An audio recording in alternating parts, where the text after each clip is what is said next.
Halo Mas, guys semuanya. Sebelumnya Assalamualaikum warahmatullahi wabarakatuh. Oke, di sini gue dapat tugas buat was manajemen strategi.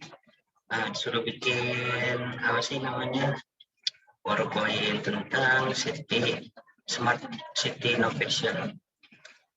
Di sini gue terima kasih juga buat dosen kita yang ganteng ini satu, yaitu Haris Adiswantoro. Oke, lanjut aja kita ke perkenalan gua sendiri. Oke, di sini kenalin, nama gua Cindy Mulya Wijaya. Nomor induk gua 4481 5015. Gua ada jurusan Teknik Industri Universitas Pancasila. Oke, di sini bisa dilihat ya, ada Instagram gua, Facebook gua. Ya, bisa lah di follow. Kalau minta nomor WhatsApp gue, langsung aja DM ke Instagram gue. Oke, di sini gue langsung lanjut ya, ke Smart City. Jadi kalian tahu Smart City nggak sih? Nah, sini gue akan jelasin Smart City ya. Smart City itu atau kota pintar itu adalah suatu konsep pengembangan sebuah kota dengan menerapkan dan mengimplementasikan teknologi secara inovatif, efektif, dan efisien. Dengan cara menghubungkan infrastruktur fisik, ekonomi, dan sosial dalam sebuah kawasan sehingga meningkatkan pelayanan dan mewujudkan kualitas hidup yang baik. Di sini tuh kita mempunyai beberapa karakteristik Smart City. Untuk yang pertama itu kita interkoneksi antara bagian perkotaan. Yang kedua, kita ada integrasi sistem informasi perkotaan. Yang ketiga, manajemen perkotaan dan kerjasama layanan. Dan yang keempat, aplikasi ICT, Information and Communication Technology terbaru. Di sini gue lanjut aja. Di sini juga ada beberapa Smart City. Di antaranya Smart People. Untuk Smart People sendiri, pembangunan senantiasa membutuhkan modal, baik modal ekonomi, modal manusia, maupun modal sosial. Lalu yang kedua di sini ada Smart Living.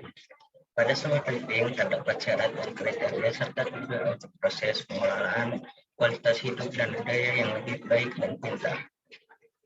Untuk yang ketiga, kita ada Smart Economy.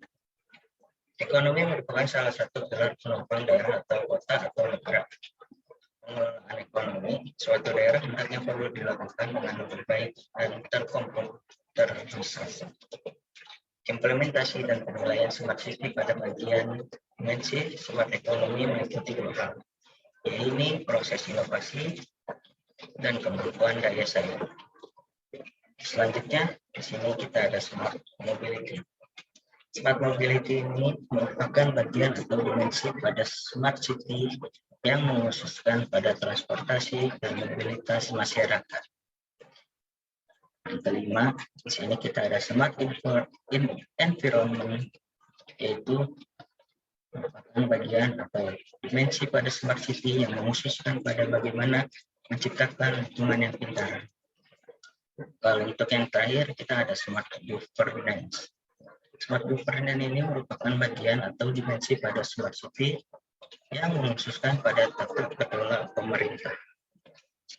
Selanjutnya di sini juga kita masuk ke penerapan Smart City. Yang kalian lihat di sini sebenarnya sih banyak Smart City, tapi bos masukinnya 4 aja. Di sini terlihat ada yang pertama, ada pengembangan dan pemanfaatan arsitektur jaringan komputer. Pengembangan dan pemanfaatan arsitektur jaringan komputer seperti perangkat keras, hardware, dan perangkat lunak yaitu software. 2. Keterbukaan informasi serta stimulasi ekonomi dan keilmuan. Dengan mudahnya masyarakat mengakses informasi, maka akan berpanjang lurus dengan meningkatnya kepengetahuan dan wawasan masyarakat dari sistem yang telah dirancang untuk mendidik masyarakat menjadi pintar. Yang ketiga, pengembangan inovasi dan kreativitas masyarakat. Ini pengembangan inovasi dalam sisi teknologi informasi yang baru akan membuat suatu negara, daerah, atau kota akan mudah dalam menerapkan konsep smart city yang membuat stimulasi terhadap sisi enterprise dan kewirausahaan. Syarat lain yang diperhatikan dalam penerapan konsep smart city adalah dengan stimulasi dari sisi enterprise atau bisnis dan kewirausahaan. Selanjutnya, ini kita bakalan tahu sih kota-kota apa aja ya yang sudah diterapkan smart city. Sebenarnya sih di sini banyak, ada beberapa yang sudah menerapkan smart city. Tapi gue di sini ngambilnya cuma 4 aja sih.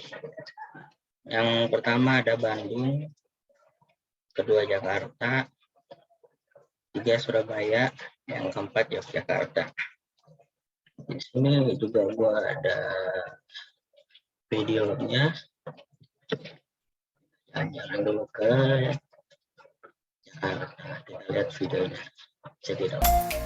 Di Kota Jakarta telah diterapkan unit pengelola Jakarta Smart City atau JCS yang bernama Jakarta Smart City Lounge. Kenapa diberi nama Lounge?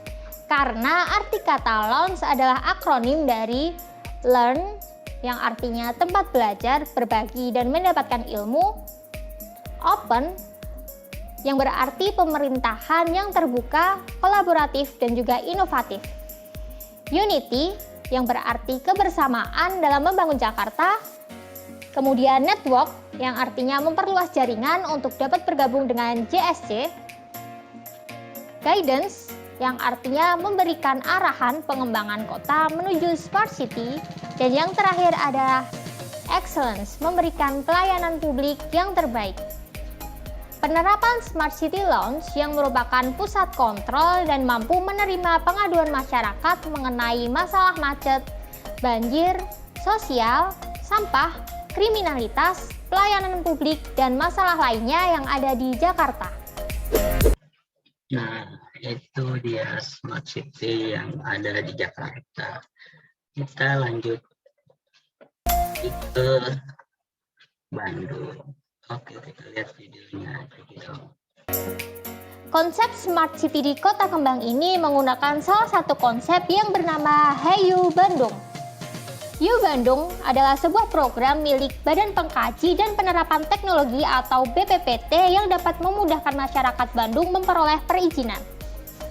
Contoh perizinan yang dapat diakses melalui Hayu Bandung adalah perizinan online, citizen complaint online, Silakip untuk memonitoring kerja pemerintahan kota, dan penggunaan sosial media Twitter sebagai ajang komunikasi warga. Kemudian ada SIP sebagai bentuk raport camat berdasarkan penilaian warga, dan masih banyak lagi program-program yang lainnya. Ada juga fitur Geographic Information System atau GIS yang menampilkan titik-titik perizinan di wilayah Bandung. Bandung membuktikan bahwa teknologi bisa menjadi salah satu sarana untuk menambal celah-celah yang ditinggalkan oleh birokrasi yang selama ini rentang dimanfaatkan untuk tindak pidana korupsi. Oke, itu dia namanya video Smart City di Bandung. Setelah di Jakarta, di Bandung kita langsung ke Surabaya. Oke, silakan video. Surabaya juga sudah menerapkan beberapa teknologi smart city, diantaranya adalah smart government, smart economy, smart environment, smart living, smart people, dan juga smart mobility. Nah, kita akan membahas salah satu dari teknologi smart city yang diterapkan di kota Surabaya, yaitu smart environment mengenai integrated traffic system management. Apa sih yang disebut dengan integrated traffic system management?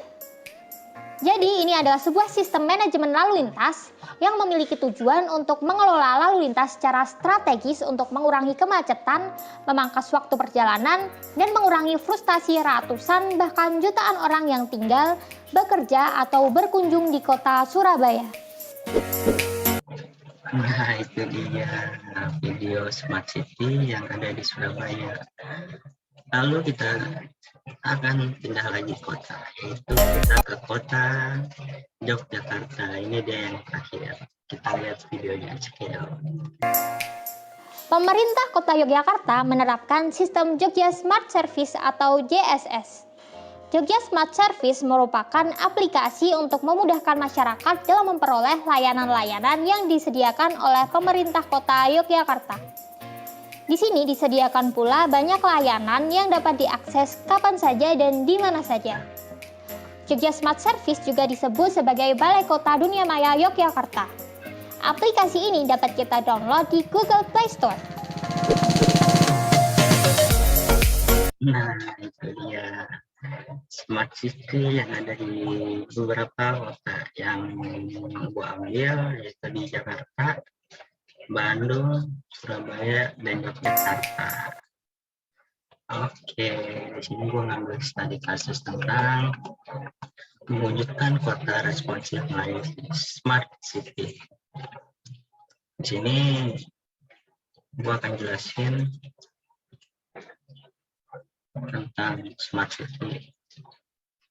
Oke, dalam rangka penyelenggaraan pemerintahan daerah sesuai dengan amanat Undang-Undang Dasar Negara Republik Indonesia tahun 1945, pemerintahan yang mengatur dan mengurus sendiri urusan pemerintahan menurut asas otonomi atau diarahkan untuk mempercepat terwujud kesejahteraan masyarakat melalui peningkatan pelayanan pemberdayaan dan peran serta masyarakat, serta peningkatan daya saing daerah dengan memperhatikan prinsip demokrasi, pemerataan, keadilan, keistimewaan, dan kekhususan suatu daerah dalam sistem negara kesatuan Republik Indonesia.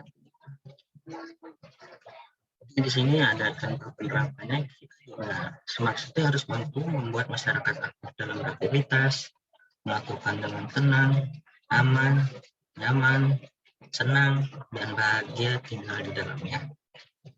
Dan SDGs Sustainable Development Goals dalam penerapan Smart City merupakan pembangunan berkelanjutan yang disepakati dunia dengan 17 program pembangunan berkelanjutan. 17 tujuan tersebut dapat dikelompokkan dalam 4 pilar, yakni pembangunan manusia, pembangunan ekonomi, pembangunan lingkungan hidup, dan governance. Target ini jalan selama 15 tahun yang akan dimulai pada tahun 2015 hingga 2030. Oke, di sini kita coba masuk kesimpulannya. Untuk kesimpulannya sendiri, berdasarkan hasil dari pembahasan yang telah dipaparkan, dapat ditarik kesimpulan bahwa sebuah konsep Smart City ini bertujuan untuk memberikan kemudahan bagi masyarakat.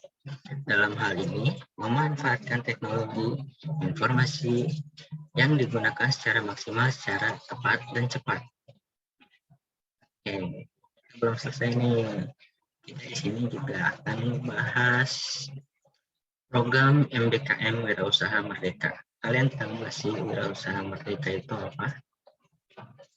Oke, di sini gue juga akan jelasin Wirausaha Merdeka. Wirausaha Merdeka sendiri bagian dari program kampus Merdeka Kementerian Pendidikan, Kebudayaan, Riset, dan Teknologi Indonesia yang memberikan kesempatan kepada mahasiswa belajar dan mengembangkan diri menjadi calon wirausahawan melalui aktivitas di luar kelas perkuliahan. Program Wirausaha Merdeka berkolaborasi dengan perguruan tinggi pelaksana program mengembangkan pembelajaran wirausaha yang mampu mengasah jiwa kewirausahaan, mendorong peningkatan pengalaman wirausaha dan peningkatan kemampuan daya kerja mahasiswa. Di sini juga program Wirausaha Merdeka hadir untuk pertama membantu mengurangi tingkat pengangguran terdidik dari lulusan perguruan tinggi di Indonesia. Jadi yang baru lulus nih bisa nih. Untuk yang kedua, menanamkan mindset dan kompetensi dasar di bidang kewirausahaan. 3. Mendorong peningkatan pengalaman wirausaha mahasiswa. 4. Meningkatkan kemampuan daya kerja mahasiswa. 5. Membantu meningkatkan kapasitas dan kualitas lulusan perguruan tinggi. Oke, itu aja yang bisa gue jelasin. Terus di sini juga jangan lupa follow Instagram dari Wirausaha Merdeka. Merdekanya MRDKAA. Oke, sekian dari gua. See you next time. Thanks for watching. Thank you. Wassalamualaikum warahmatullahi wabarakatuh.